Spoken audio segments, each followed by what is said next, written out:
The proposed water rate increase totals 11.78% for the year beginning July 1. And the proposed wastewater rate increase totals 10.16% for the year beginning July 1. As staff will further discuss with you later in the presentation, additional rate increases are proposed in the subsequent 2 years of the 3-year program.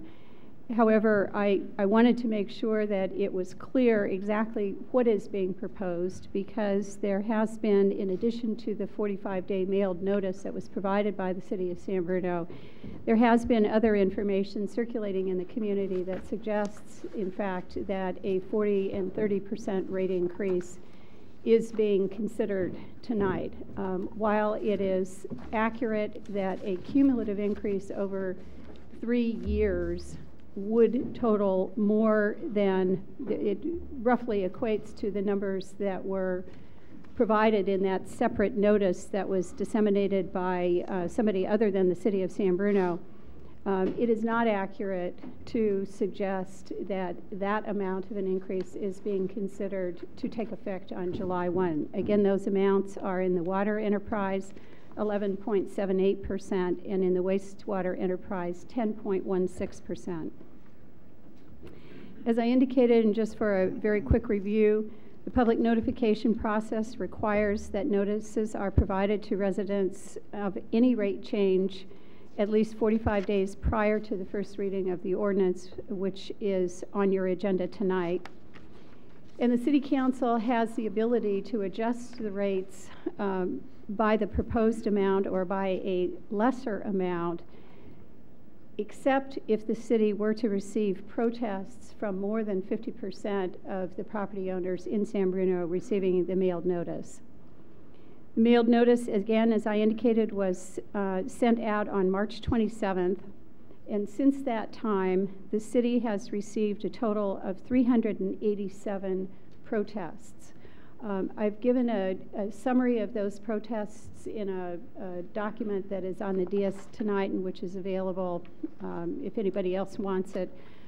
We were able, in the time up to the close of today's business, to summarize those protests and to identify the number of those that were provided with the required parcel number and signature of the property owner.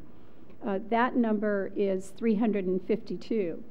However, as the City Council has always directed staff to seek the maximum public input possible, and I know it is your historic and current practice to listen and to accept comment from anybody who wants to take the time to communicate with you, we are reporting to you the total number of 387 protests. That number includes those that didn't have a signature on them or omitted a parcel number. And I would just note for the record that the city has not either had the time or at this point taken the time to verify property ownerships with matching the signatures against the parcel number.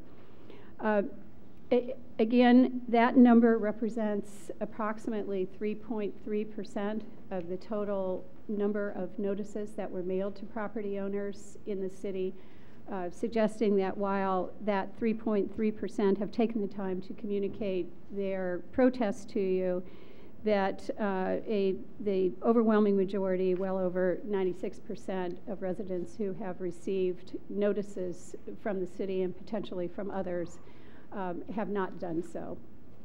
With that, our presentation tonight includes 2 additional parts. That is one that will be delivered by Jim Shannon of